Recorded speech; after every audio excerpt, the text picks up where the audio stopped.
All right.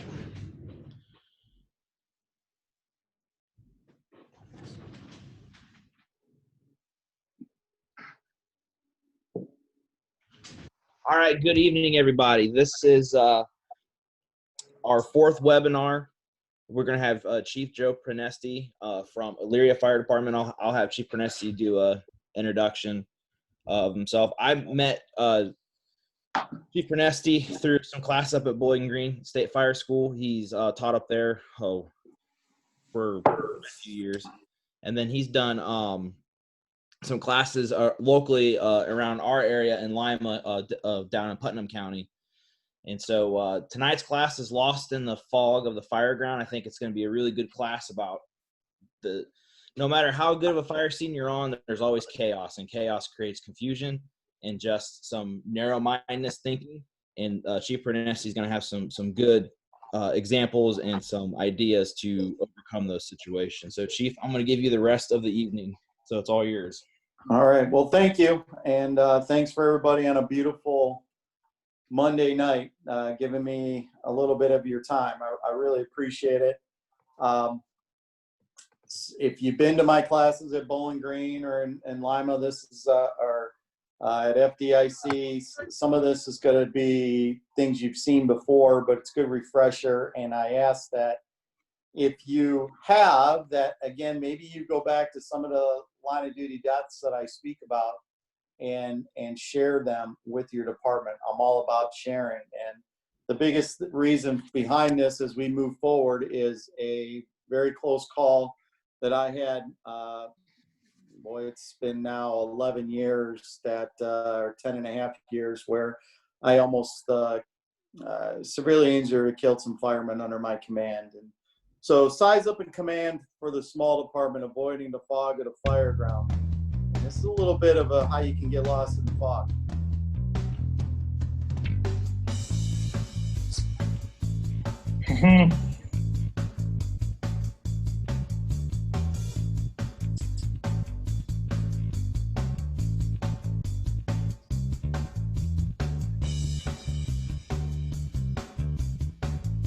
Uh-oh.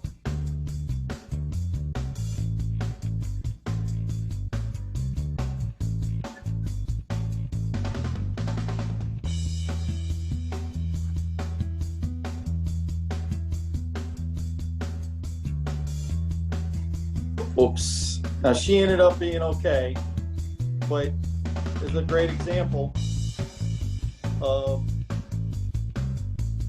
someone who was on her phone and got caught in a bad situation. And that we can kind of relate to our situation. Now here, I'll set this up a little bit for you. This is, again, kind of like what we're going to be discussing of being lost in the fog. This fire occurred in the Upper Peninsula of Michigan. Small department on scene first. You'll see just an engine company. The fire is in a kind of like a highway gas station, supermarket kind of place.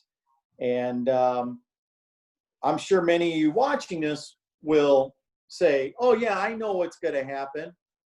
Well, put yourself in these firefighters' shoes, and it's very easy to understand how they got lost in the fog.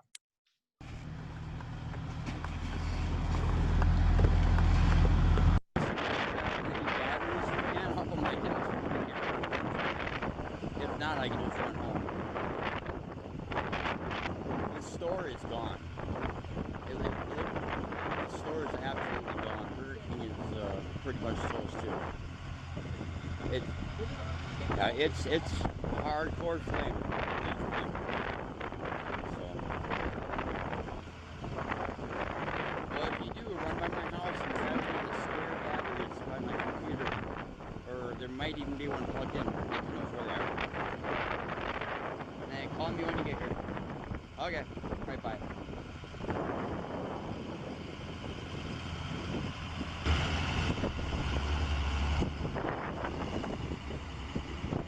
Whoa! Oh my God! Oh my God! Oh my God!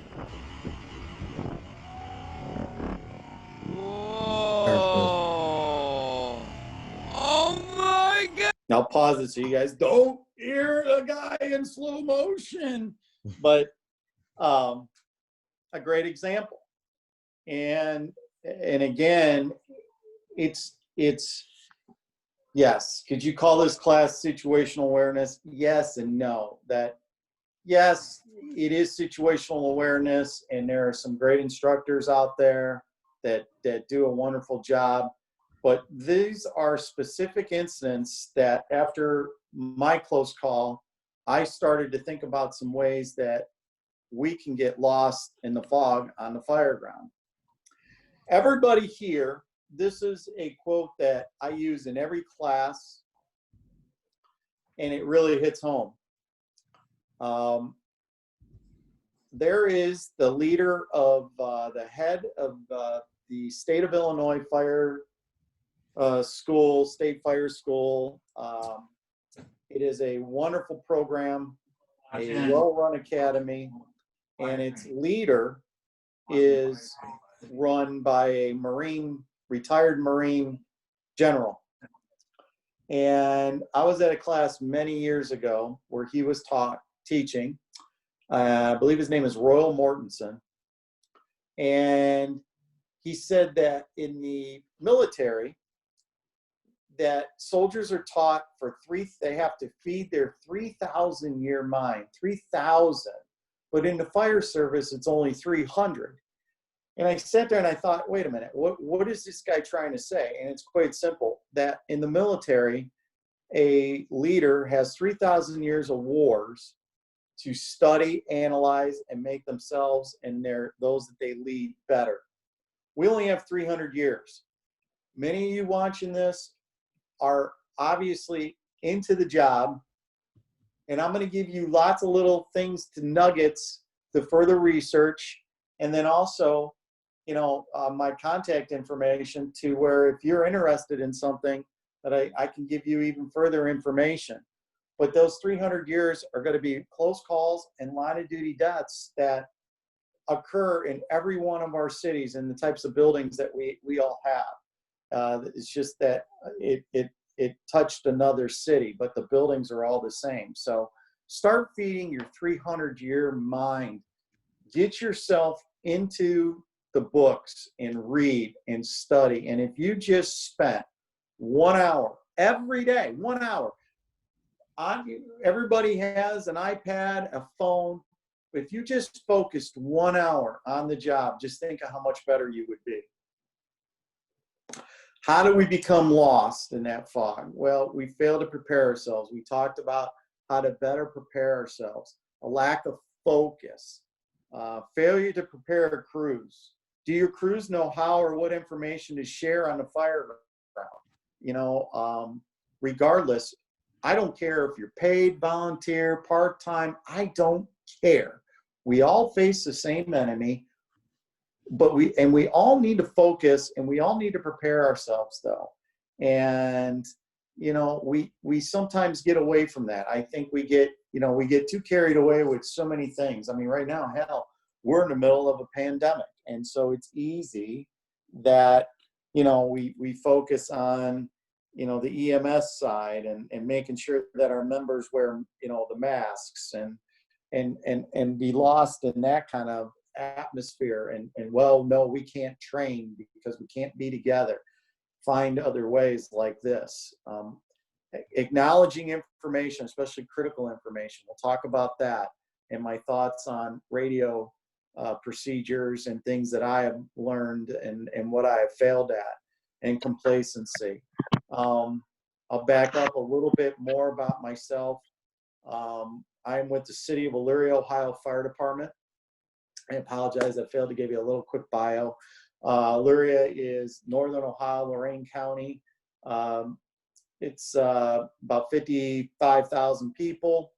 My fire department is full-time, 65 members. We run a minimum staffing of 14, 3 firehouses, 3 engines, a truck, a true truck, no tank, no pump, and a shift commander. That is my position. I'm an assistant chief. I run a shift, and I start my 32nd year. You come inside, you can't go back. Whatever, we were coming in. I started my 32nd year in July. Following you and then start following me after. So here's the crux of what we're to talk about today. Common errors of the fog. You're going to see the video of the fire where I almost killed the firefighters under my command. Due to time, we're not going to see the whole video. Some of it's on YouTube if you search it out. But after that experience, I started to think, okay, so how do we become lost? And it's really quite simple, in my opinion. Failure to select the proper line or stretching properly, not listening to dispatch or what your companies are saying. And that doesn't mean you ignore them. It's, are you getting good information, or are you asking for good information, and are you doing it correctly? No 360. I don't want to hear that everybody, 360, you got 360. Yeah, we all know we got to do 360. But what if there's circumstances that prohibit you from doing that, and little trip ups in that fog can reach out and get you on that? Reading smoke, reading the building, collapse zone discipline. You can see them all here. Survivability profile, we'll definitely talk about that. Failure to anticipate staffing needs. I call it the bells. What I mean by that is if you are in a command position or even a company officer and your bell starts ringing, it's time to start reevaluating when, let's go. If you're an older member that's been on a while, you'll probably all know, or you've probably done it yourselves, where your bells ring and you're like, we know where the stairs are. Let's just finish this, and we're okay. We can see. Well, if you have that attitude in a old downtown type building that's deep, and you're operating, and all the house fires you've been to, it's been okay, and you start working a little longer on that Main Street building, and you suddenly find yourself in a predicament. So failure to anticipate the bells, and then as far as command, the staffing needs of what you need on scene as far as staffing when those bells start to ring. Mayday lack of preparation and practice. Excuse me. It's not just the RIT bag. Listen, if you're a company officer watching this, or a firefighter who, it's tomorrow, it's supposed to be 95 degrees. I work tomorrow, and I can pretty much tell you in the city of Elyria Fire Department, our guys are probably not going to go out and do hydrants. And so hopefully we're going to do some other things. But picture that kind of day in your department where it's 95 degrees, and you're like, you know what, we're not going to go out. So what do you want to do? Well, I don't know. Let's get the RIT bag out, the magical RIT bag. Oh, okay, well, let's play with the RIT bag. And you as a command officer or a company officer who might have to run a Mayday or be involved in one, if you haven't, and you just go about your paperwork, or you look busy in your office while the guys are touching the RIT bag, that's not preparing yourself. You have to prepare yourself as a company officer, as a command officer, and not just that RIT bag. And we'll talk about that. Sectoring, cutting up the pie of the fireground, reading the building after the fire, a big one, and then wind. So after my incident, these are things that I personally just kind of wrote down. Could there be more? Hell yeah, there could be more. But these are the ones that I just kind of thought of when I really reflected on what took place with me. Sorry about that. From the current, there we go. All right, so one of those check boxes, hose line selection and stretching proficiently. Not only, hose line selection, we go to fires, bread and butter, residential house fires, day in and day out. We look on Facebook, we look on Twitter, we look on YouTube, and we're always critical of hose line selection. Why are those guys pulling 1 3/4 when this is a 2.5? Or we'll talk about one of my big ones that I feel we get lost in the fog with in the next couple slides, the use of deck guns and blitzing a fire. But back to hose line selection and stretching proficiency. They go hand in hand. You have to understand what you have, but not only what you have, but what you're going to have in 5 minutes, 10 minutes, 15 minutes. But not only that, it goes both ways. Some of you may say, well, if I get a well-involved garden apartment, I'm going to stretch 2.5. Okay, well, you can get reverse lost in that fog and then knock down that fire and try to drag this 2.5 without breaking it down or doing anything else through this garden apartment with 2 or 3 people. Come on, it's not going to happen. So it goes both ways. When you need to take a smaller one, when you take a bigger one, and when you take a bigger one or a smaller one, when you need that 2.5. So that's how we can get lost. And there's a very good, in a longer program, I talk about a very good fire flow that they don't teach in Fire Academy anymore. It's length times width divided by 3. It's a square footage, or a rough guesstimate of a square footage divided by 3. And if the building is 100% involved, that's the GPM. If it's 50% involved, you'll cut that whatever that GPM is by half or a quarter. Those are things that you can do before the fire and have a good idea. And then stretching proficiency. Are you practicing stretching lines? This gentleman right here, if you have been in the fire service for less than now 17 years, you may not be aware of Oscar Armstrong. Backing up a tad, any line of duty deaths you see here that we talk about, I have full folders on, audio, PowerPoints that, maybe we can do another one of these with a specific program on a line of duty death, or you reach out to me, I can send you that information. But Oscar Armstrong was a Cincinnati, Ohio firefighter, and one of the problems was, as you can see here, the house was a typical 2.5-story wood frame house. The fire was in the kitchen area. Now, for whatever reason, and I'm not getting into why, every city firefighting is local. You have to set your equipment up, your apparatus up for what you cover. For whatever reason, Oscar's Engine Company in Cincinnati had a 350-foot cross line. Now, if they have large areas, okay, then you need a 350-foot cross line. But whatever you carry, how proficient are you at stretching that line?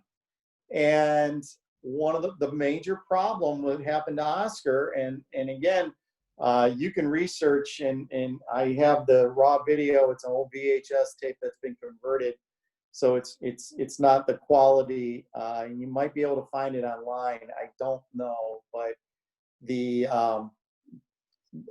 hose line basically got caught up and kinked, and Oscar didn't have any water, and that kitchen flashed, and that first floor flashed, and it severely burned Oscar.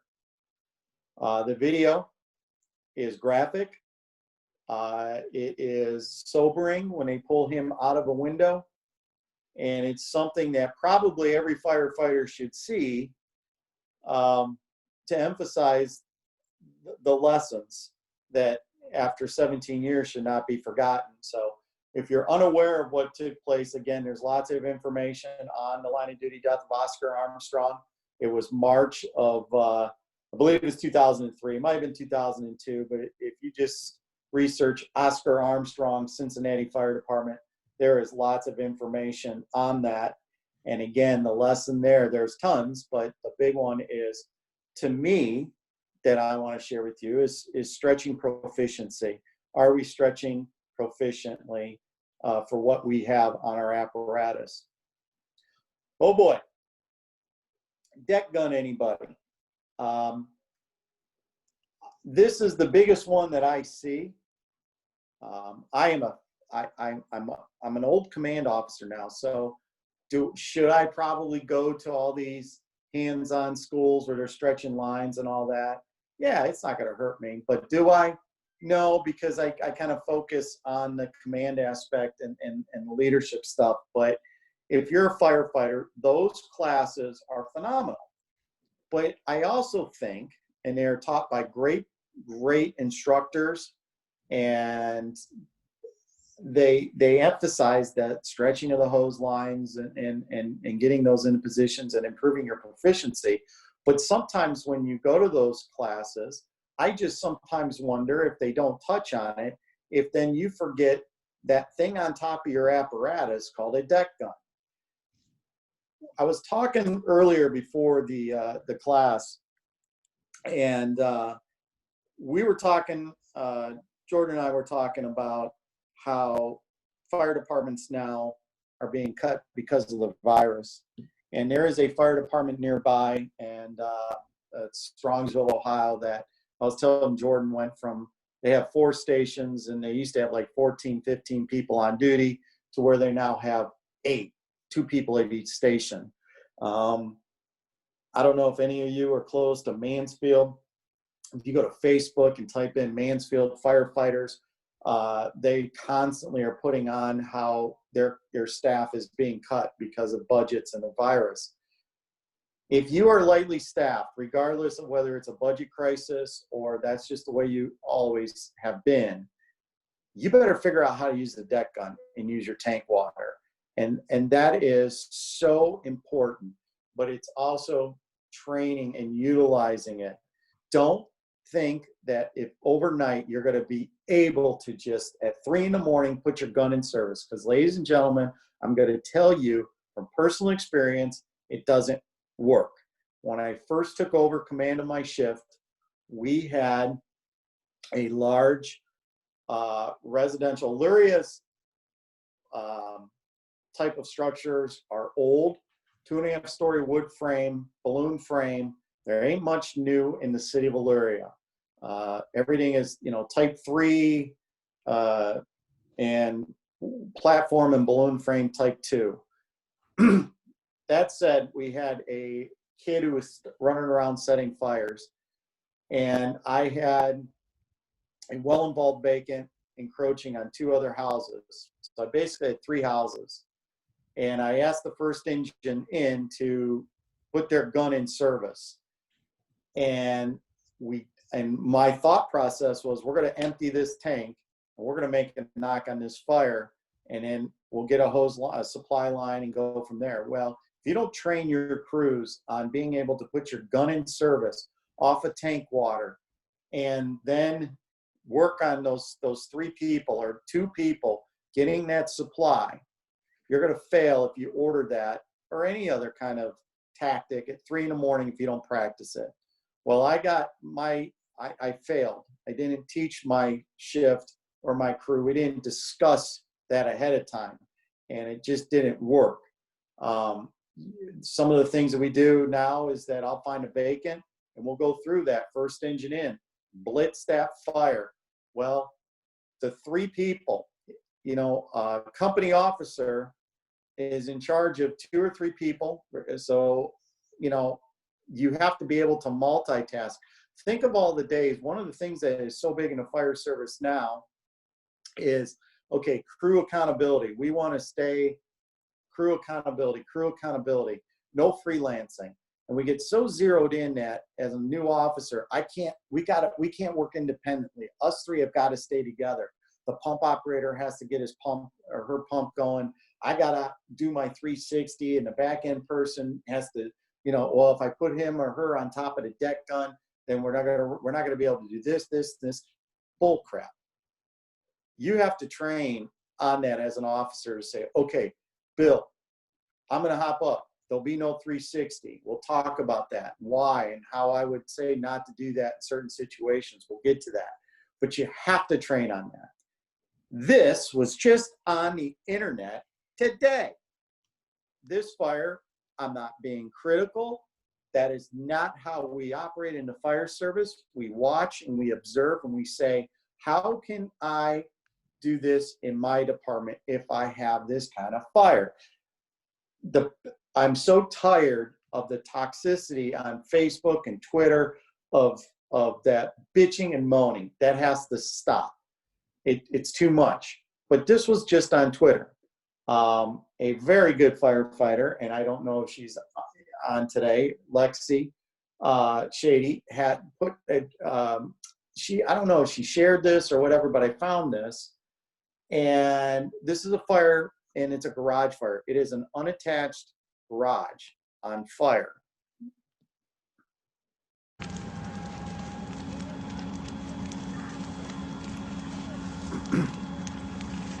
Now, the Twitter comments were scathing. These guys here, they had, this little stream, and everybody's, oh, that sucks. You guys, what are you doing? Oh, okay. Well, they're not really doing much. Now, maybe they have a water problem. But let's say this is your department and you don't have a water problem. You have a hydrant, okay? Well, you know what? I don't know what all these other guys are doing, but there's that thing right there on that deck gun that I have to be careful. I don't want to draw anything you guys will laugh at, but knocking that down with that gun, it's unattached. Blitz that damn thing. So we get lost in that fog of stretching inch 3/4, inch 3/4, inch 3/4. Well, somebody said, well, I'll just stretch 2.5. Great. But if you only have 3 people, I'm all about that. That's fine. But just think about, and you're going to see what turned me into a believer here shortly. Chief, not to interrupt you. Yeah. But no, go ahead. It's funny you say about the 2.5. I've been reading up on Cincinnati Fire and their SOPs. Mm-hmm. If they put a 2.5 in service, the first due engine, Mm-hmm. the second engine marries up to that 2.5 line. So they put the first 2 engines on the first line. Perfect. So that's a great point about being short-staffed. Here's a great, okay, so I'm going to back up before I should, because it is an important point that Jordan talks about. And I do speak on this in my longer classes, that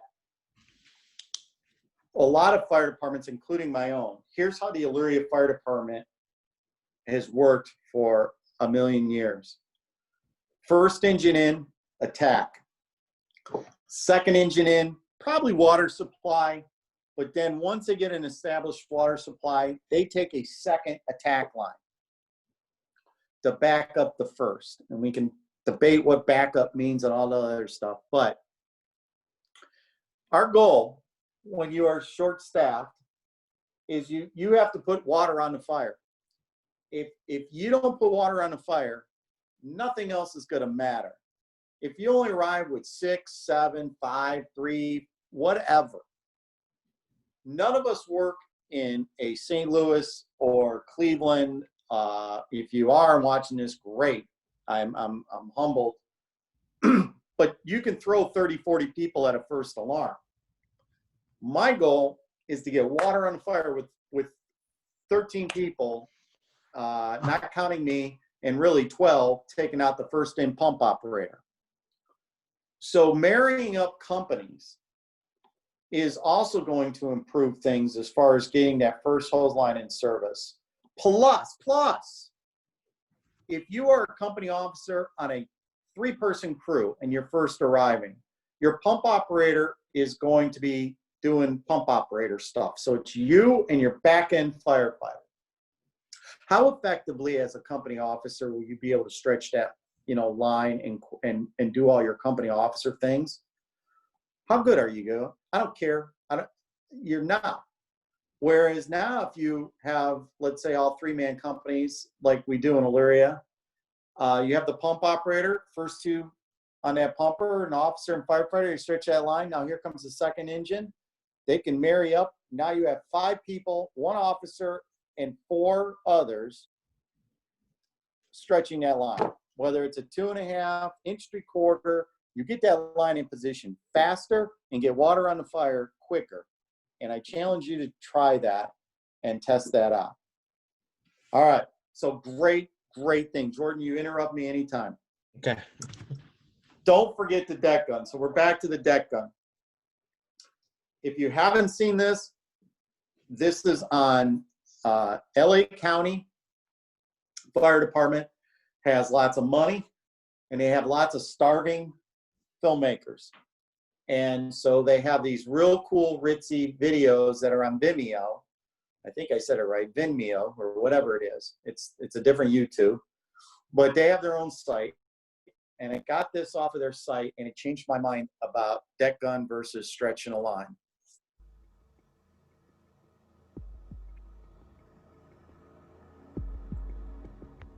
Give firefighters the right tools and we can get the job done. Pulling hose, forcing doors, or throwing ladders. We always try to put our people in the right place to save lives and property. But are you using all the tools in your firefighting toolbox? One tool often overlooked is the deck gun. Many firefighters and company officers consider it solely a defensive weapon and not an initial attack option. Obviously, this method of attack is not always an option. Limited access, obstacles, or potential for water damage that exceeds the fire threat may call for traditional deployment of hand lines. The decision to use big water from the deck gun belongs to the captain, while the effective use of the tool rests with the crew.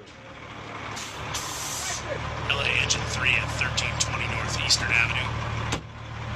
I have a one-story residential structure with an exterior fire at the AD corner.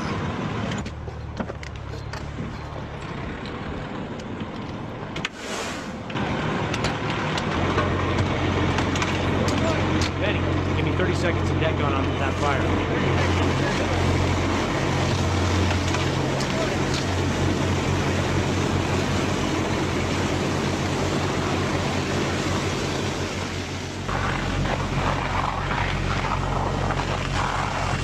Engine 1 from Engine 3 on command. You'll have fire attack off Engine 3.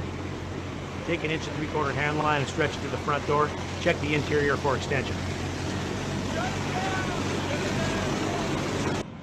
Upon arrival at a working fire, it is suggested you secure a water supply. Although securing a water supply prior to putting the deck gun in service is ideal, this may not always be possible. Even without an immediate water supply, it may be beneficial to use the deck gun for a short period of time to control the fire. After or during the short application of water, the proper hand line should be deployed to check the interior for exposure, conduct search and rescue, or knock down any remaining fire. This can be accomplished by the first-in-engine crew or assigned to other resources as they arrive. With many of our engine companies being staffed by 3 personnel, dynamic incidents can be a challenge for even a well-trained fire company. Utilizing the deck gun can help overcome these challenges as it allows for control of the fire while maintaining incident priorities, company unity, safety, and incident command. The company officer can perform a 360-degree building assessment while the firefighter begins incident stabilization and the engineer secures a water supply. We've given you another tool for your toolbox. Now go out and train, so when the opportunity presents itself, you'll know when to use it. And remember, don't forget the deck gun. Now this next one is important because they do put it on the clock. And I challenge you all watching this to do this. Tomorrow will be a good day. It's supposed to be hot. You throw some water and cool off.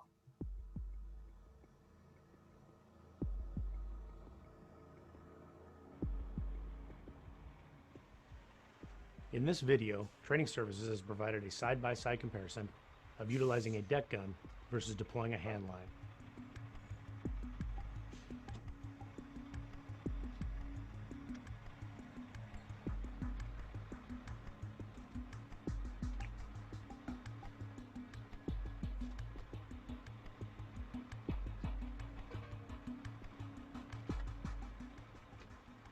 As you can see, the deck gun with a 1.5-inch stacked tip will deliver 300 GPM faster than the 1 3/4 hand line at 150 GPM, twice the amount of water in less than half the time.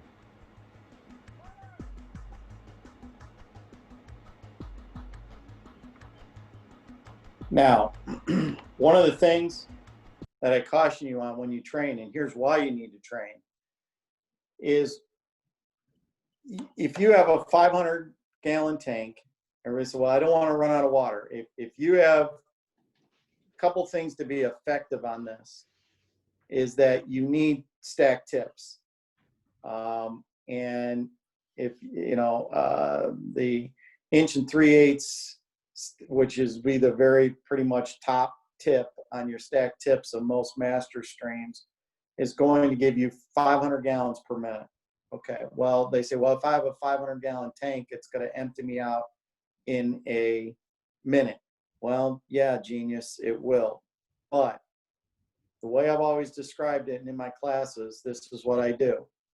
I take the biggest person in the room and the smallest person, and I tell that they're going to get in a fight, and all firemen love to gamble. And so we're going to bet on who's going to win in this fight. And everybody's going, well, I'm going to take the big person. But if I give the little person a baseball bat and tell that person to hit the big person as hard as they freaking can in the kneecap, what's going to happen to that bigger person? They're going to drop. That's what the deck gun does. It's a blitz. It's to give you some time. If you run out of water and you have to get a supply, so what? As long as you know where your hydrant is and you have that supply, to me, and this is my opinion, a good friend of mine and a mentor named Pete Lamb, who's a chief in the Northeast, has said it's everybody worries about running out of water, but nobody worries about running out of building. And what he meant was not running physically out of the building, but running out of the building itself is starting to come down, that we can maybe save something. And so blitzing requires a couple things: stack tips, and then the ability of that pump operator to do what another mentor of mine, Frank Ritchie, has said, the sweet spot. You have to be able to throttle up before you open that gun valve, to where when you open that gun valve, you're going to have enough pressure to where you're not dumping all your water into the front yard. So you have to train on that. What is that sweet spot? Some fire departments have put a gate between their stream shaper and their tips, or somewhere along that line, to where they can charge that pipe. One person can hop up there, swing the gun into position, open that gate, and you'll have water. I caution that if you do that, make sure that if you have an extended gun, that pressure doesn't pop that gun up prematurely. So that's just a warning. But that shutoff, here's another thing that a lot of Chicago fire department companies used to do. The blitz used to be very, well, and it still is a popular tactic in Chicago. Chicago Fire delivers 30-some people on a first alarm, or a box that they call. And so you think, well, why do they have to use their gun? And they also have 4- and 5-man engine companies. One of the things they've done is they'll take a nozzle shut off, which is another thing that they'll be able to do is, okay, so instead of using that valve, they'll put like a nozzle shut off on that gun and utilize that. There's lots of things that you can do, but regardless, train on that. And this was a believer in me right here and utilizing the deck gun.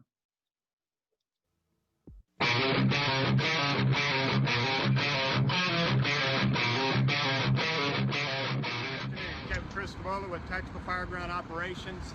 Training today is going to be over a transitional fire attack for rapid fire advancement incidents. We're representing here, we have a parking garage that's going to simulate a multifamily dwelling, and we'll have a camera pan right here. You're going to notice some traffic cones that are set up. These are going to represent bodies of fire both on the 2nd and 3rd floor. The goal here is to arrive, make a rapid transitional attack, and then move in with your initial line for a quick knockdown on the interior of the structure. The benefits of this setup are a reduced rapid fire advancement and thermal threat on both victims and exposures. Allows for a quicker knockdown while your initial attack line is being set up by your first lineman. It also buys your crew time to go ahead and extricate victims that are ahead of the fire. It also efficiently and effectively places a majority of your max flow where the advancing fire is at, ahead of obviously your interior attack. We're going to basically then they're going to go into position. One thing, and we're going to move ahead a little bit here, but one thing to remember also is, you know, can you also train on that 3-person company of wrapping and power laying in? So let's say, you know, you're the only engine company coming in, or you're a part-time department whose staffing is poor at 1 or 2 o'clock in the afternoon, and you only have 3 or 4 people on the first arriving engine, and you're going to utilize your gun. Training on that coordination of dumping a guy off at the hydrant, power laying in, and utilizing the remaining members to get that gun into position while you're getting your supply and getting that water started. So another thing to train on. All right, 360s, which we'll get into, but a rule that I have in my department, in my shift, and I probably need to remind my officers again this, is if you're putting your gun in service, don't worry about the 360 right away, okay? If you're putting your gun in service, that's I don't care what you call it, transitional, defense. Bottom line is, nobody's going inside right away for the couple seconds, all right? So it's somebody will get a 360 done. We need to do a 360. We need to do a 360. We need to do a 360. However, if you're the first company in and you have other companies arriving, and you know that there are other companies coming in, or you have a command officer coming in, and there's the 3 of you, and you know that someone will be there in a few more seconds, I'd rather have that 3-person crew get that blitz in service. And very simple. Engine 1's on a scene, well involved, 2.5-story wood frame. We're going with our blitz or our gun. No 360 at this time. Okay, great. Next engine in, or this so-and-so, give me a 360. It's just coordination and radio talk and doing that. It's coordination. Not listening to interior reports or not getting them at all. What are you saying at the fire scene? How are you saying it? Are you talking too much? One of the best things, I am not a big proponent when I teach, and I do a lot of, I teach at FDIC. I travel around the country. I'm not saying it to brag, but one of the things that I make a rule of myself when I travel and I teach is that I never tell a fire department how to make up their own procedures. There's one exception. One of the best things we ever done in my city was do CAN reports and conditions, actions, and needs. Picture everybody watching this. Take in your head, maybe you are this person, but if not, picture in your head the most senior firefighter or the most senior person or command boss or whatever, and the newest. So let's say you have a chief up front with a portable radio with 35 years, and you have a brand new lieutenant with 5 years.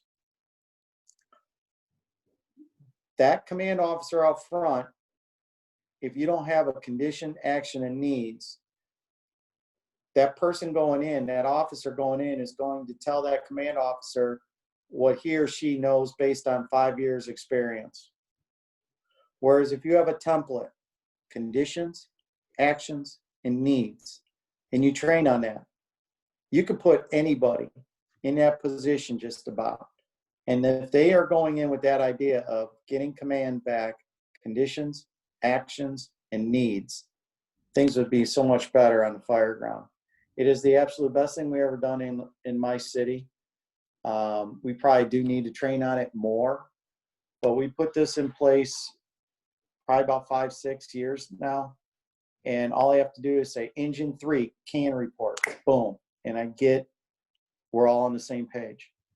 So how we can get lost in that fog is not listening to interior reports or not getting them at all. And by not listening, again, I don't mean by ignoring them, but not putting things together.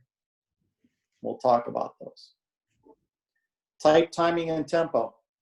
You know, we have to practice how we talk on the radio. This is my time to tell you and everyone watching this that one of the best things that you can do is to listen to audio from around the country. And there's a couple sites that you can go to that you can do that. And one is Broadcastify. And for 35, 40 bucks, it might be more now. You have archived audio from all over the world. You can listen live on that app. If you take your phone and just type in Broadcastify, you can listen to your heart's content of thousands and thousands of fire and police departments. But if you pay that subscription fee, you get, I think now it's a year. It used to be 6 months, but now it's a year's worth of archived audio. And so you can find out about a fire in whatever, XYZ, and as long as you know roughly the date, the time of the fire in the county that the city is in, that's how it's grouped on that Broadcastify. Or some towns are on there. There's lots of towns that if you just type into town, you can go back and pull up every 30 minutes of recording of the Fireground. And the next thing you would do is maybe paint, put a picture of the house up from Google Maps or whatever, and you listen, and you listen to the audio and how I would talk. If there is one thing that I could go back in time and fix, I became a lieutenant in 1995. I was 25 years old. I thought I knew it all, but I sounded like an idiot on the radio. I talked too much. I yelled. If there was one thing that I could go back and change, then how I am now is how I talk on the radio. And some of that is experience, but I wish I listened, or we had this opportunity in 1995 to listen to radio traffic. Listen to radio traffic. If your town has a working fire, it's public record. Get the archive, get the radio of that. Broadcastify is a great way. Another one that I've just stumbled on is it is called, and I'm looking this up, it's called Open MHZ megahertz. Open and then MHZ. If you Google that, that is a website that is somewhat like Broadcastify, but it's a little easier to navigate, and it has a lot easier transmissions to pull up from DC, LA City.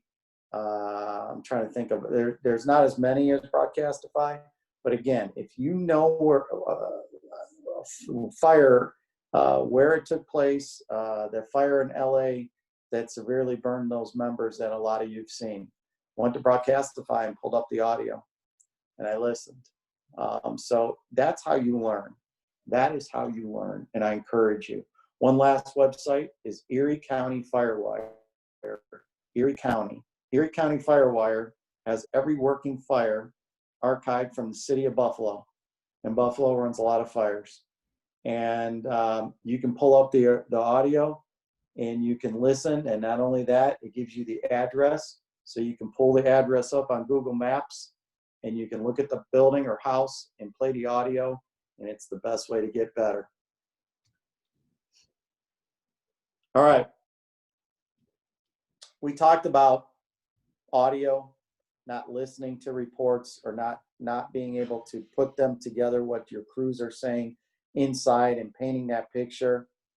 Another very good website, and this is a class in itself that I do at Bowling Green, is if you're unaware of this website, go to it. What's so great about it is this gentleman, Don Abbott, breaks down every aspect of close calls and maydays that have occurred that he gets information on around the country, and he updates it every 6 months. It's called Project Mayday. If you go to type in Project Mayday and you scroll all the way down, you see 2 PDF PowerPoints. One is paid, and the other one is volunteer. If you're a part-time department, he puts your data and your stats in the volunteer. You click on whatever you belong to, and it is unbelievable the amount of information he's gained from surveys of members who've been involved in Maydays. Project Mayday. So anyway, Don Abbott wrote an article in Firehouse about 2 years ago, and it's called 16 Audio Cues to a Mayday. And it's another class that I kind of created out of that article. And what he did was he looked at 3,000 Mayday reportings that he's researched, and these phrases were involved or uttered in 88% of those. Zero visibility conditions. We have fire above our heads. You can see the 16 of them. And you can say to yourself, well, gosh, yeah, it's a no-brainer. They had a flashover. Of course, they're probably going to have a Mayday if they got guys inside. Well, by researching and studying those close calls or line of duty deaths where those terms were uttered, and some we will review tonight, you can then paint that picture when you hear it on the Fireground or you utter it yourself in your radio on the Fireground to take a step back. You're crawling through a commercial building or a house fire and you see fire coming up again on the floorboards. You go, Engine 3 to command, we got fire below us. I think we got fire below us. Well, it's more than just uttering it. By this studying and knowing these 16 audio cues, it may stimulate you to think, okay, what are the hazards here? What is going on? What, and all those things. So again, we could go on and on about this particular slide, but it's something to look at. If you Google that, I believe you can still pull up the article. I have a PowerPoint built around these 16 things that I'll be more than happy to share, or maybe again, we can do a class on it. But anyway, audio is in listening to the radio and deciphering that information. We can lose track of that on the Fireground. Oh boy, now we've come to my mistake. No 360. You can have your heart set on doing a 360, but there will be times where things are going to be out of your control that you're not going to get it done. And the biggest one is people coming out and greeting you in the street and taking your attention away from getting a 360 done. That's what happened to me on this one. That is what was one of the reasons why 2 firefighters were killed in Coleraine Township, Ohio, in 2008. The homeowner met them out at the street. The video you're going to see was taken by a news station that was coming into my town to do a story on an APL. It was a good feel-good story after Christmas. They saw smoke in the sky and arrived before we did.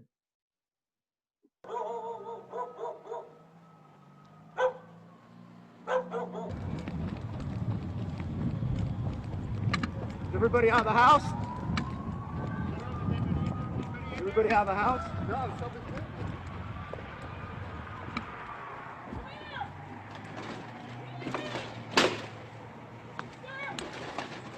Get on the ground. Don't walk That's up high. the news reporter. Crawl in there.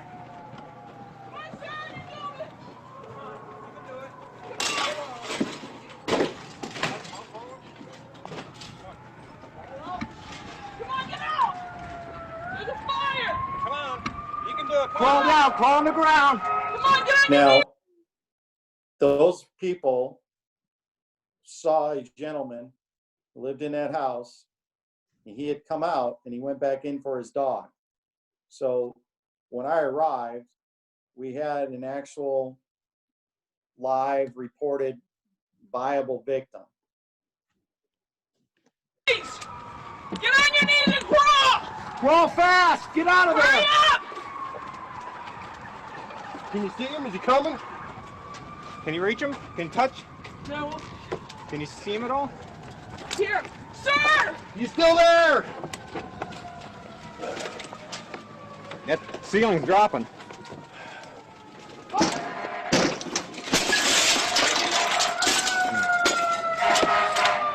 That's how Elyria Fire. Where's he at? Hello. Sir. Now, we arrived, I pulled up in a buggy and parked across the street, and I got out, and a couple things wrapped me into this fog. Number one, I had been on fatal fires. I'm not some grizzly veteran where we got off fatal fires every day or people trapped. Okay, but I had been on them. And I kind of give it away. I sang a fatal fire, but I have been to fires where we've had people trapped. But when I pulled up, they had all been fatal fires, I guess. But when I pulled up, people said, well, we were talking to them. And I couldn't wrap my head around the fact that, wait a minute, you're talking to somebody? You're actually talking to somebody? All the fires I've been on that have been these fatals, the people were dead. When we got to them, they were dead. And so I got lost in that. Strike one. Number two is because I let everybody get to me. Somebody in there! I didn't do a 360. Where are you, sir?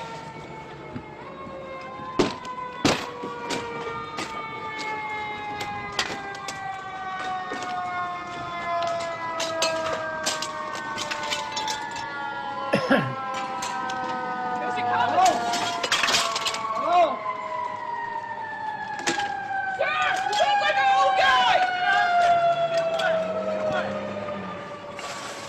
Right by It the sounds- back door. It sounds like an old guy in there! Now,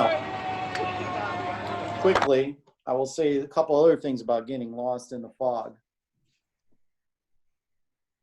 You will not always have your A players in the right positions.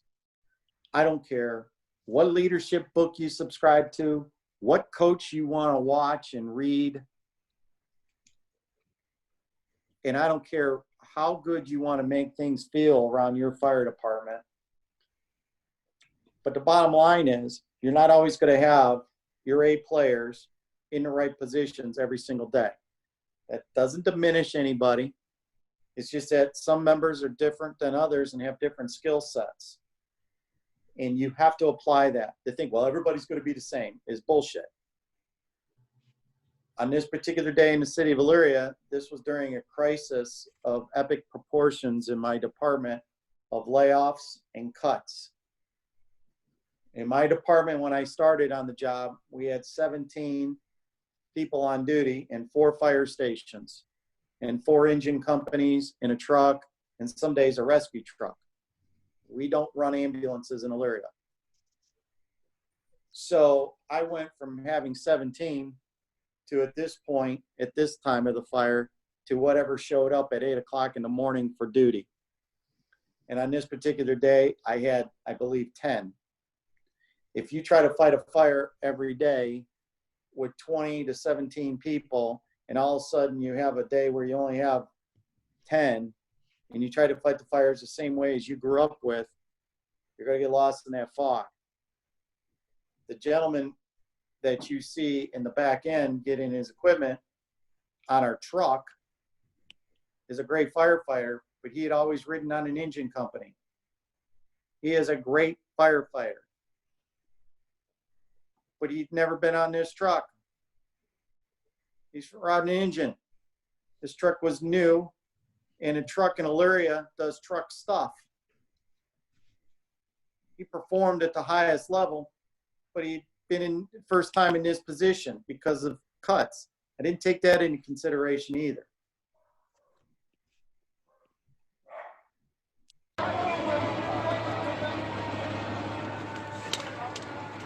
Excuse me, I don't know how to erase my circles, so just bear with my little circles on the screen for a few more seconds.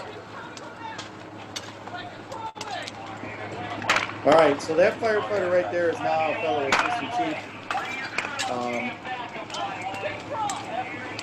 At the time, and this is my now chief of department, but these two are going to stretch the line. And bottom line was they stretched in, and now I'll answer this question for you. but that gentleman is not alive anymore. I still haven't done a 360. They went in this front door here, and for the sake of time, they went in, this front porch was enclosed, but then it went into a front door.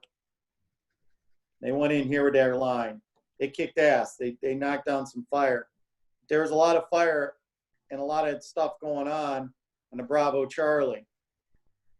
Had I gone all the way around, I would have gotten a better look at the entire house. This was a chopped up house, and I would have had a better idea. They went in and the conditions were so bad, their portables, the heat melted out of their portables and they couldn't contact me. Long story short, I failed those 2 guys. And I failed those other 9 guys that day. And I got lost in that fog. I let the situation run me and not the other way around. No matter what position you are in, you must always, always, always run the show and not let the show run you. If you get caught in that fog, you could get hurt or you could get others hurt. And I never have forgotten that. And that is how I created this class, because of my being lost. I had thought I knew it all. I had studied and trained. In 2009, I had 20 years on. I had also served as the chief of the department the year prior and had run the biggest fire to date in the city's history of a 4-block mill complex burning. My ego screwed me too that night, this day. You can't let your ego screw you either. And from this day forward, I try to always balance my knowledge in the scene and not let that happen. And you got to get a 360. You cannot let people control you. After this fire, I try to always run my fires from the buggy. It's another day, another debate. But I had run fires until then and grew up in an environment of the assistant chief standing out front or the command officer standing out front and sticking their heads in everywhere with that portable radio. I won't go back to that, because if things go south, I want to be in that position. Now, will I get out and do a 360? Yes, but I get right back so nobody bothers me. Or I order a 360 done by my captain on the truck or first in engine or whatever to give me that information. But once you get that 360 done and you are a buggy rider, if you're a command officer watching this, or you're in a community that has that, get back to that. If you arrive on an engine and have to take command, I'm not saying you got to sit in an engine, but find a spot where you can back people away, where you can find a policeman to say, get these people away from me, but keep the situation under control at all costs. This was the back end of the house, about probably the best picture I could get, but well involved. Didn't have the best controlled venting. This was before a lot of what we know about UL, but the crews were coming in and it was just nothing but fire, and he just didn't have enough power. They knocked down a lot, but the heat and the amount of fire did not match my 2 guys on that line.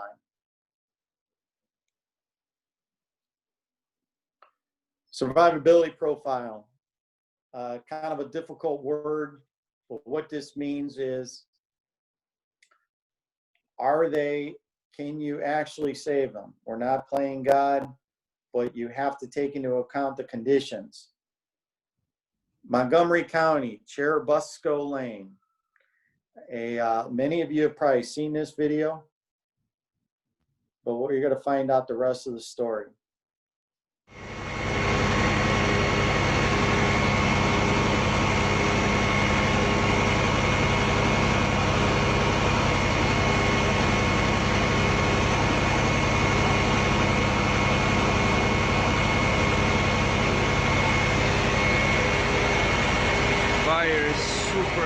Super hard.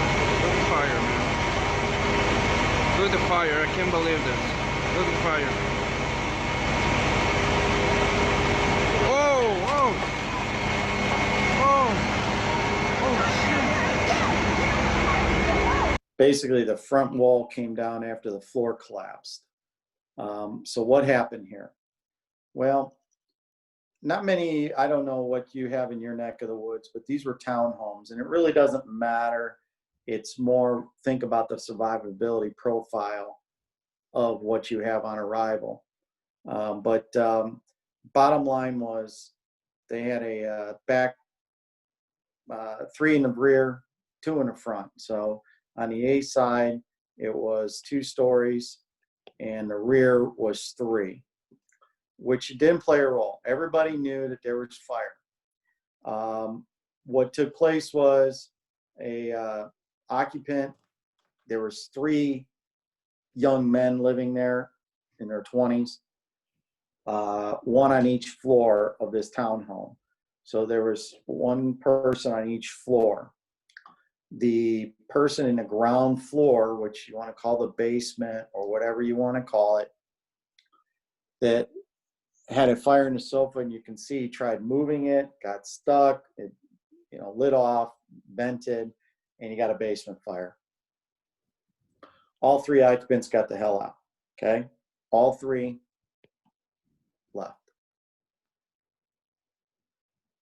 First engine in, like I said, they knew they had fire in the ground level, okay? So this wasn't a fact of a basement fire that they fell through the floor or anything like that. Everybody and their brother was on the same page. Went in the A side, they had some, obviously heat, went to defensive right here. One of those 3 members, or 3 occupants' moms, arrived. She didn't know that her son had gotten out. She found a policeman. Somebody had gotten hold of her and said, hey, Johnny's house is on fire. Okay, like any mom, she ran to the scene. Found police officer, said, my son, this is my son's. Police officer took her to command. Now you're going to hear the first in audio. Command then launched a search and sent crews up onto the 2nd floor, and that's when the collapse occurred. As you can read that, I won't read that. Everybody watching can read that, but there was the duty chief is like a citywide boss. He did not take command. This chief here, 705, was in command. The duty chief sees the mom went up to him. He launched a rescue. The duty chief sees the crews going in, all right, and he goes, basically, what are you doing? We're defensive and you're putting people in. And the chief's like answered that, yeah, I know that, but this is what we're doing because now we got somebody trapped inside. Just a report, all occupants out of the house. 2-story middle of the townhouse. I got smoke showing side Alpha. I got heavy fire showing side Charlie. Go ahead and start me a task force. Montgomery's okay. So that was the arrival. Battalion Chief 703, I want you to manage the side Charlie position from out there and supervise that operation. Okay, I want a master stream on it from the side Charlie side from Middlebrook Road. Paramedic Tower 7 Command. Do you want us to set up back there? We just drove by. Side Charlie had 2 to 3 stories and the whole back was fully involved. Yeah, I saw that when I came out. Yeah, set up on the back side and prepare for ladder pipe operation there. Yeah, we saw somebody possibly get still unaccounted for. From your side, can you gain access to the fire department to start a search from your side to assist the rest? Yeah, you want to search 19-350, the fire count. Okay, I'm going to assign you to the search group with the rescue squad. Yeah, we saw somebody possibly. Duty chief to command. Duty chief, go ahead. We need to declare strategy. There's operations from the outside in and the inside. So we're going to have to pick one of those to go with it. Okay. Already declared that we go ahead and attack with a fastest ring exterior from side Charlie. We have units on the inside understanding that. Duty chief to command. Duty chief, go ahead. We need to declare strategy. So basically what took place here then, was they had mixed messages, but the bottom line is on survivability profile is this. You heard the original, okay, occupants out. Okay, I know that there could still be some, you know, I'm not talking vacants and all that. I'm talking this occupied, and they said to the first engine, everybody in the house is out. They go defensive, a defensive fire in a townhome built less than 10, 15 years ago. What does that equal? Modern construction, basement fire, trusses. All these things were coming together and nobody was putting it together. The duty chief did, but the command still wasn't putting things together and was throwing guys up onto the second floor 24 minutes we saw somebody after defensive operations. So if you're running defensive operations for 20 minutes, okay, well, let's say they tried it for 10 minutes and then they backed out. So 14 minutes of defensive operations. If you think there's anybody surviving, I'm not saying it can't happen, but you have to keep that in mind, that survivability profiling. This, you should be able to research this, and the audio is on SoundCloud. If not, I can send you all the audio. I did a little program on this, another separate program, but survivability profile, they kind of got lost in that. Today's fire environment. These are all the things that I think we have a pretty good idea of today's fire environment that we have to consider. He says it well. This is Don Majikowski. I think that's how you say it, from UL. Listen to what he says.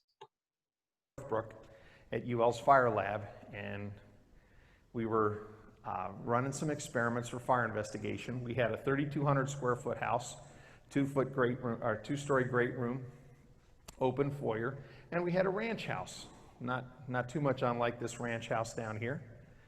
And we were looking at the differences in the amount of air that's trapped in the house at the beginning of the fire to see how much the fire ramps up. And we fill the house with fuel. And we go to the furniture store and we bought some sofas, we bought some chairs. And there's a big thing going on in this country. Most of you are probably aware because a lot of you are under 40. And that's that people like to shop online. They want to buy things from online. So if you're going to buy something from online, what's pretty important to Amazon and Wayfair and all the big people in the market? Shipping. How are they going to get it to you? So it's important that things are pretty light. So if you want to buy a chair and they can offer you free shipping, that might entice you to click. They want you to click. Put your credit card in and click. So we bought some chairs and sofas from online. The sofas were quite a surprise. They came in 2 boxes, about 30 inches square and about 12 inches tall. There's a little bit of assembly required. All the foam cushions were vacuum packed. They were flat as a pancake. We had to let them open up and breathe. We had to put the wood frames together. And at the end of the day, it looked like a pretty nice sofa. But it's light, very lightweight, low density. What did you guys learn about surface to mass ratio and how that impacts burning and ignition? The chair, though, was the real surprise. We had the chair. It was relatively light, less than 20 pounds. We put a match to it under our calorimeter so we could get a heat release rate from it. In less than 2 minutes, it was a molten puddle on the floor with flames about 8 feet tall, giving us over 1 megawatt of energy.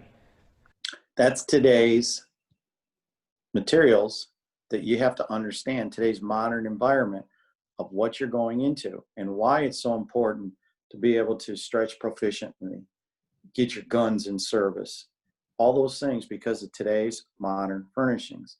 If you're watching this and you're unaware of what is transpiring at UL and UL Firefighter Safety, I encourage you, they also have what's called a UL Firefighter Academy now, I believe it's called. I encourage you to research that. There's tons of information and great things that you can utilize and watch to where you really don't have to do too much thinking. They talk to you and you get such a good representation of today's fire environment and fire behavior. Residential tactics at commercial fires. We get lost in that fog. We go on more residential fires than we do commercial fires. Are you taking those same tactics to the commercial building? If you are, you're going to fail. You cannot match those same sort of tactics, but it's easy when you do it day after day, month after month, and all of a sudden you try to take those residential tactics to a type 3 Main Street building or a strip mall or a big box or whatever. Scott Dean, San Antonio Fire Department, strip mall. Now, for the sake of time, I'm not going to play the audio, but again, another program that I have, Scott was lost in a strip mall, in a large gym, if you will. It was a gym. It was like, it was a large strip mall, unprotected, no sprinklers. And they had a world gym or whatever you want to call it. It was 11 o'clock at night. And the first engine company came in and they had a working fire in this gym. Hey, Chief. Yeah. Anybody from the Lima area, or you come up and visit, if you're on Cable Road and you see where our Planet Fitness is at, the Clock Tower Plaza, that's this fire right here. This is very, very similar to it. Bath Township may be very similar to your plaza that you guys have as well. So one thing to remember when you go into those buildings, look up and see how high the ceiling is. Now, smoke in your house compared to a fitness center, if the smoke is heavy and black and thick and banked down the floor of a residential structure and hot, that's bad. Now, take that and make that ceiling now 12 feet instead of 8 feet, and it's banked down to the floor and it's black and it's hot. What the hell are you going into? Smoke is fuel. And I'm sure. And that is what Scott Dean went into. And it was residential tactics at a commercial building. And they were going to do a search of a gym. And they got lost. And the fire flashed. The fire was above them. Again, I can supply you with a program or audio. And they say a lot of Don Abbott's audio cues. Fire above their heads. The fire was in the drop ceiling above of this gym. Zero visibility conditions for a long period of time. And they're lucky, it's not lucky, but they were lucky they only lost one. They could have lost a lot more in this fire. I will play this real quick. 35 is on scene. We do have smoke showing coming from the roof of a large strip center. Ladder 35 is going to investigate with Engine 35. All companies continue. We're going to be offensive. Dispatch, stand by. We may be dropping a second here. Jordan, we may go over that 8:30 thing if that's okay. Yeah, no, you're fine. Okay, so here's the other thing. Listen to what they said. Listen to audio. Listen to, as a company officer, listen to all those things that, San Antonio, hell, they see a lot more fire than I've seen. It's San Antonio. It's a big city. But that company officer arriving on that engine, think about that for a minute. He's rattling off a lot of information from the cab of a pumper pulling in. Now, there might be some things. There's always two sides to every story. Maybe he saw some other things, but another good lesson in listening to this audio and being able to look at the building and the report, and I'll tell you where to get this report here in a second, is, instead of trying to regurgitate everything out in the cab of the truck, take a breath, take a minute, tell everybody to stand by. Just give yourself some time. You know, if just, I'm not saying be slow. I'm not saying to drag your ass. I'm saying just tell everybody, hold on a minute. I'll get back to you. We got a working fire. Everybody be ready to come to work. I'll get back to you in a second. Rather than, I think we sometimes, especially young officers, feel like they got to say everything right there because the world is listening. And yeah, the world's listening, and some idiot in Elyria, Ohio at his dining room table is sitting there with his iPad going, oh, fire, I'm going to listen. But you have to take a step back and take a breath. 35. We have fire through the roof. We can force the door back here, see if we can get some water on the fire here. But right now we're still have the motor position where you told me to hold it. One of the other issues that they had here was they were able to hit the fire in the rear, but command, when the boss got there, he did not want opposing streams. And so, yeah, at a residential dwelling, opposing streams is a no-no, and I'm sure in some commercial dwellings, but at some point you got to get water on the fire. And he was afraid of pushing that fire down on those firefighters inside doing a search, or it stretched to the A side. Again, it's okay to kind of coordinate those things over the radio. You know, I don't know, I wasn't there, but, you know, you have to be able to, hey, we can hit it here. Okay, stand by. Command engine 30, where are you? We can hit it from here. Do you want to back out to the front door for a second? We can hit it here.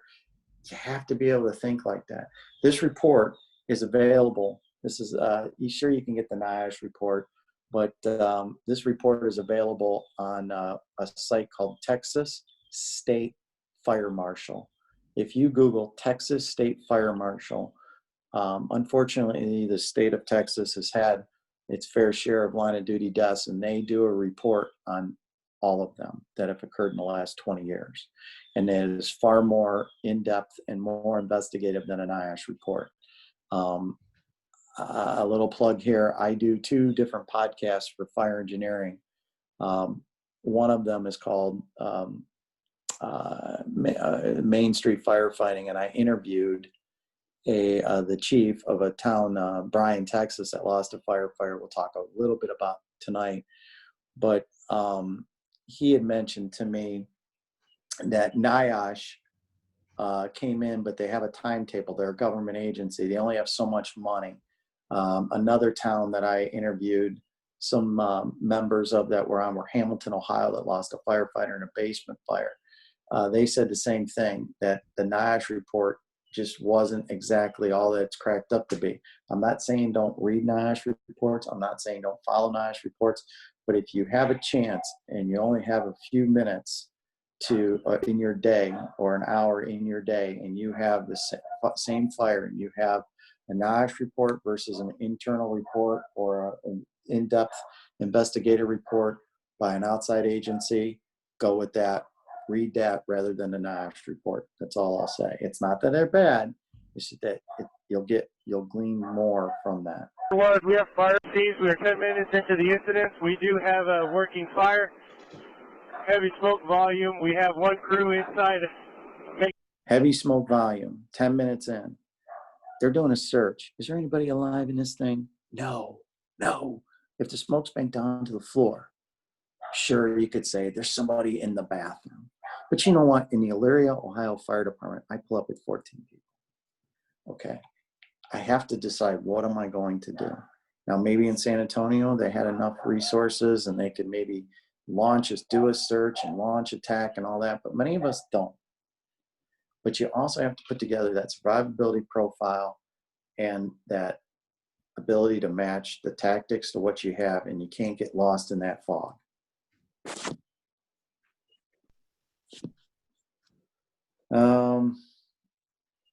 Conditions changed. They had their mayday and they lost the firefighter. Another line of duty death that I encourage you all to review this line of duty death. Again, I'm telling you, this fire could occur in every one of our towns. This fire occurred in Bryan, Texas, city of about 70,000 people, but they lost the first in engine fire officer, Eric Wallace, and a RIT officer, Gregory Picard. And we'll talk about Mayday and preparation. This is the highlight for me on that. Fire occurred in a VFW hall, which we all have, no windows, okay? I apologize, this was turned, this is the A side, but here's another look at it from the A side. The first engine in, Eric Wallace and his firefighter, again, another report that you can find on the Texas State Fire Marshal site. I can send you the information. And then you can also go to YouTube, type in Bryan, Texas, and you'll hear the audio. Chilling audio.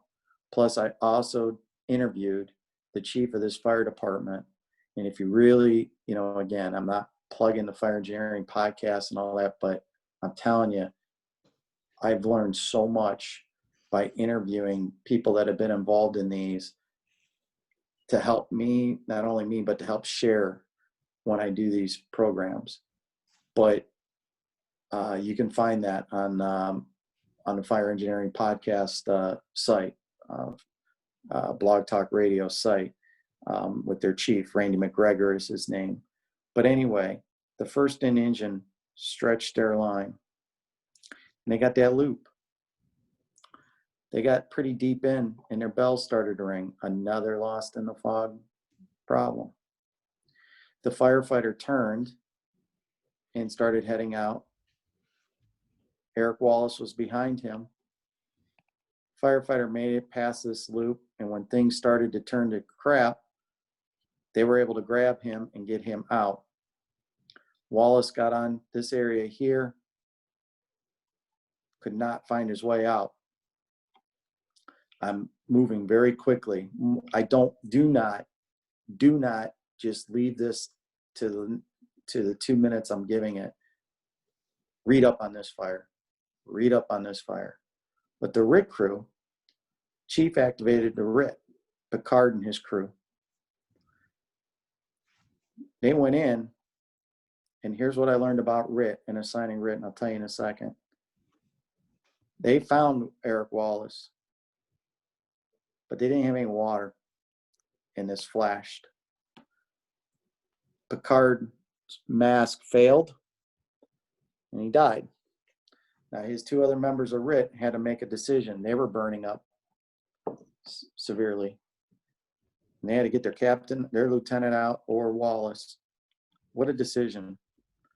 They both perished. The two firefighters on their RIT severely burned, were off over a year. Again, I'm doing a lot of paraphrasing and quick talking.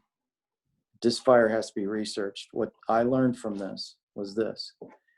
That RIT bag ain't magic. You need water. Or you have to have the ability to find water. If you're assigned RIT in what's happening here, XYZ Township, Ohio,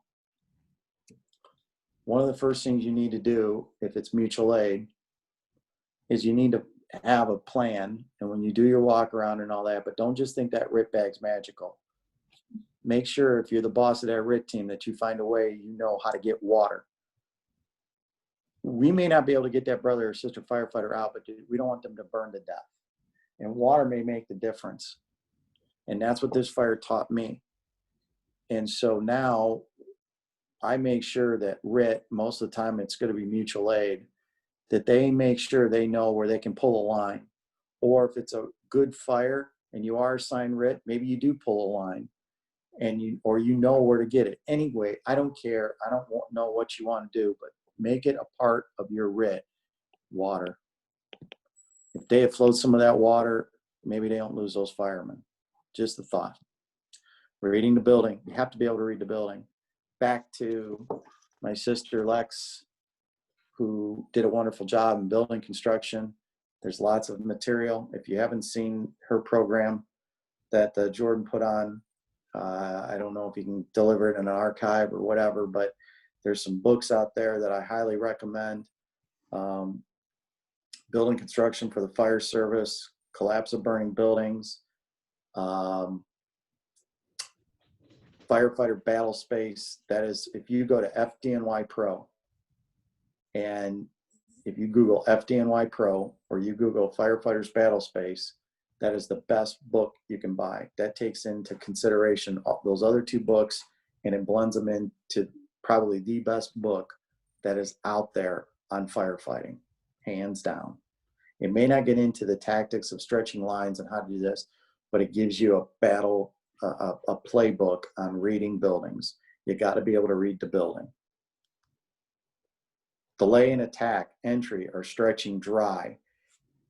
Another thing we get lost in. If there's a delay in attack, you have a water issue, you can't find the seat of the fire. You can't get in because of bars and windows. Or stretching dry. I don't advocate that at all, unless, you know, even let's say, think about this. And the brothers in Lima told a story about them, a close call. Wasn't a amount of stretching dry, but it was a balloon frame. So think about this. You know, you go take a second line to a second floor, or let's say an old 3-story wood frame house, apartment building that is, you know, chopped up. And we have lots of in Elyria, or a few, I should say. And you stretch up there and you're going to say, you know what, there's only 2 of us or 3 of us, we're going to stretch dry. Don't do that. Charge a line, put enough people, get enough people on it. If you're assigned in command, you're not in command and you're assigned to do that, charge that line. Stretch and dry in a residential dwelling is a no-no. If you want to do it in your larger apartment buildings, that may be another story, but whatever, anytime you stretch dry, always have in the back of your head what could happen. And again, in a residential dwelling, I'm not an advocate of it. Daryl Gordon. Another Cincinnati line of duty death, but read below here. The fire burned for 20 minutes. All right, without water. So back to this, delay and attack, okay? It only took them 6 minutes to knock it down after they got water. It was a 5-story apartment building. Fire was on the 2nd floor. Nothing showing. First engine in, engine 49, nothing showing. Went in, get down there and say, oh shit, got fire. All right. They did the right thing. The occupant had left the door open. They shut the door. Good stuff. Okay. You go to stretch a line, go out, stretch a line. Other units arrive. Someone takes out the slider, back slider that all these garden apartments have. Oxygen. Okay. Uncoordinated ventilation. I believe it was a chief's aide that took out that slider. This door fails. By the time they get the line, they had some pinch points and some issues with that line. This failed. Now, this fire was a can job when engine 49 arrived. Because of the uncoordinated ventilation, the stretching in engine 49, the stretching issues and a delay, because of those stretching issues, this fire is growing. Multiple alarms are called. We talk about the radio and communications. So how did Daryl Gordon die? Again, I'm moving very fast here. And this internal report is the one you want to find. Google Cincinnati Daryl Gordon internal report. Don't look at the NIOSH report. The internal report is so much better. But the original alarm companies went up to the 5th floor. They found a shaft. They marked it, but they didn't report it on the radio because they said, shit, they're going to get this fire. There's nothing going on here. It's a little kitchen fire. Because of the delay and because of the growth and uncoordinated ventilation, this hallway on the 2nd floor became a blowtorch. The apartment building started to fill, and now you had all those people on those upper floors calling for help. Daryl Gordon gets there, I believe, on the third alarm. His crew is sent up now because the people on the upper floors who weren't affected are now being affected. He goes up, falls down that shaft that they marked. He didn't see, but they didn't report on the radio. Gordon had no idea. Fell 5 stories in the shaft and died. If you read the internal report, one of the other things that the engine said, they said, this is a Cincinnati Fire Department. We don't throw water on smoke. No one could make it down this hallway because nobody thought to flow water. They were trying to push into this apartment. 6 minutes. Delay. 20 minutes. It only took them 6 to knock it down, but a delay in 20 minutes meant this brother's demise.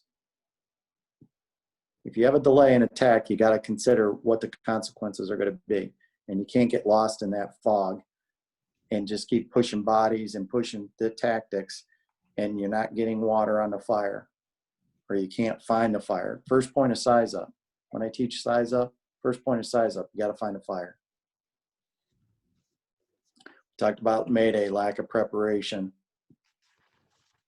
Collapse zone discipline and awareness.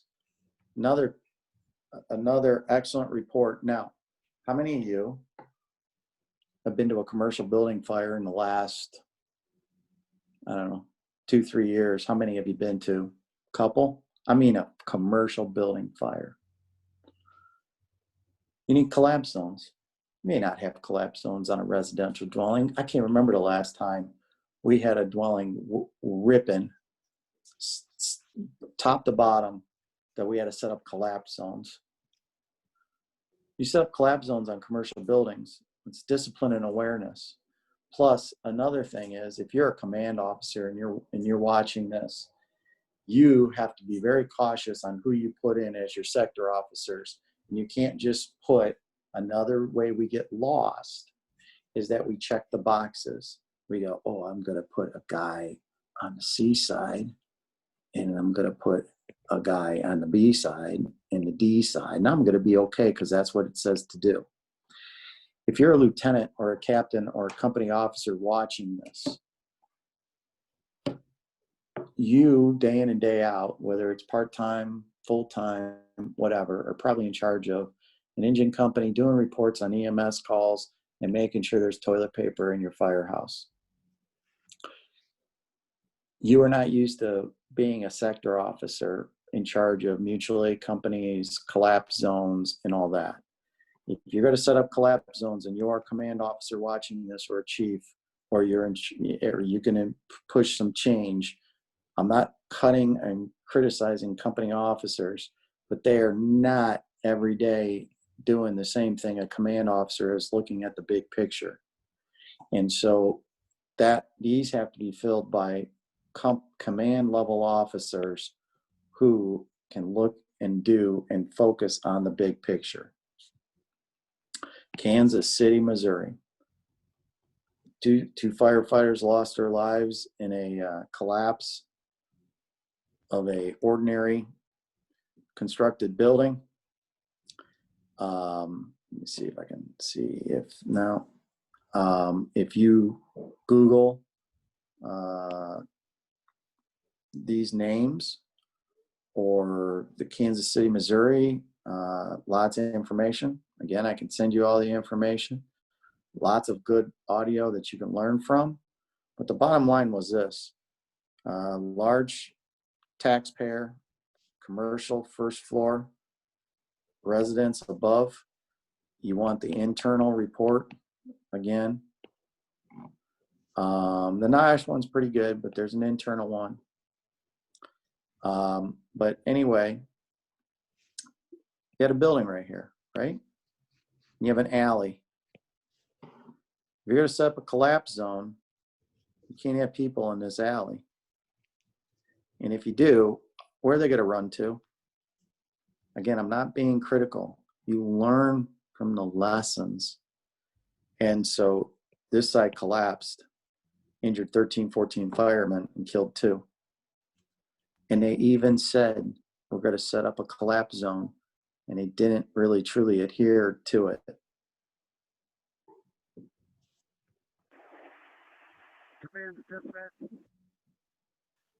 Command, go ahead. Hey, give me emergency tones. I'm going to move everybody back. We're going to create a collapse zone. Copy.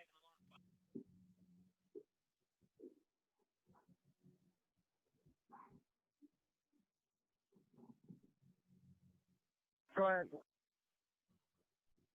Yeah, this is going to be long fire. There goes. Dispatcher, command, we had a collapse on B side. Collapse on B side. Emergency no. Fire the Mayday, we had a collapse. Now, one of the things that took place here is command did the right thing. He set up collapse zones. But those sector bosses still, especially, well, obviously on that D side, allowed people to come and go in that alley. They had a pumper in that alley back in here, not quite in the alley, but would be on the C, D side that they were worried about protecting. And so they had a couple hand lines off. But the bottom line is they had nowhere to go, nowhere to run to. You have to adhere to collapse zones. If you don't set them up every day, none of us do. When you do, you got to adhere to them. There shouldn't be any hand lines being flown when you're in collapse zones. Absolutely not. Your big streams only. No hand lines. Shut them down. That should be a rule.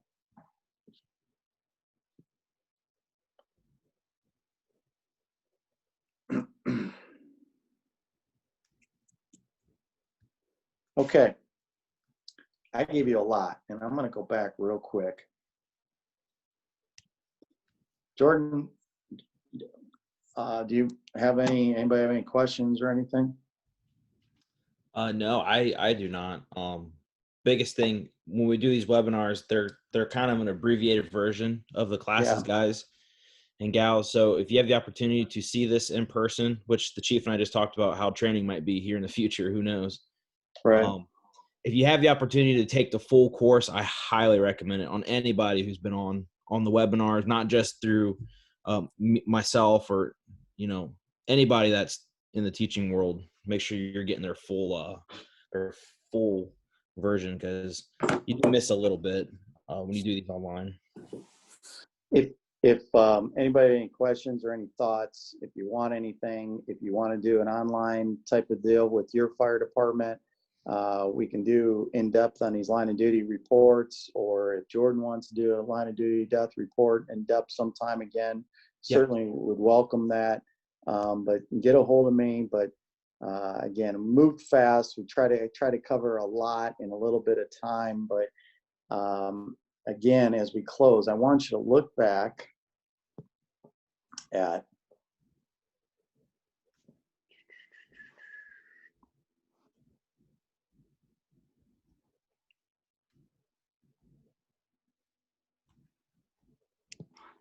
these. Take a snapshot, write them down, whatever. Think about these and think about your fires and what has happened in your area. And again, they're common errors from the fog that can catch you. I hope everybody enjoyed this. Again, it covered a lot. Jordan, I want to thank you. And if you guys want me back, throw it out, shout it out to Jordan. Send me an email. Again, we can set something up in your own department, but do something. And there's a lot of different things that we can do and to further research these events and apply them to your department. So with that, I want to thank you. Chief, thank you for your time. I appreciate it. It was a beautiful night, but doing this really helps. All right. I hope it just isn't you and me in the end of this. I hope there was some people hanging on. I think we still have 46 people. So wow, that means only board 31. Cool or so. All right. Thanks, guys. I appreciate it. You're welcome. Thank you. Yeah. For everybody else that's hanging on for a second, I want to thank Schwartz Contracting for sponsoring this. We will. This was recorded. And then I'm going to give this to Schwartz. And what they're doing is they're going to call it Schwartz University. And basically what it'll be is basically like a YouTube bank of all fire related content. And then they'll give access to it. It'll kind of be like you create an account type deal, and all that content will be on there for later use. They're in the process of putting all that together. So it'll be a pretty good resource. And Schwartz Contracting, every was that March timeframe, they do a yearly seminar. They bring in speakers into our area as well. So they're very supportive of the fire service in Lima, Allen County and surrounding area. So Schwartz is a big asset to us. So I want to thank them for helping put this on as well. Any questions, comments, concerns for tonight? All right. For those that hung on, thank you. Yep. All right. Everybody have a good night.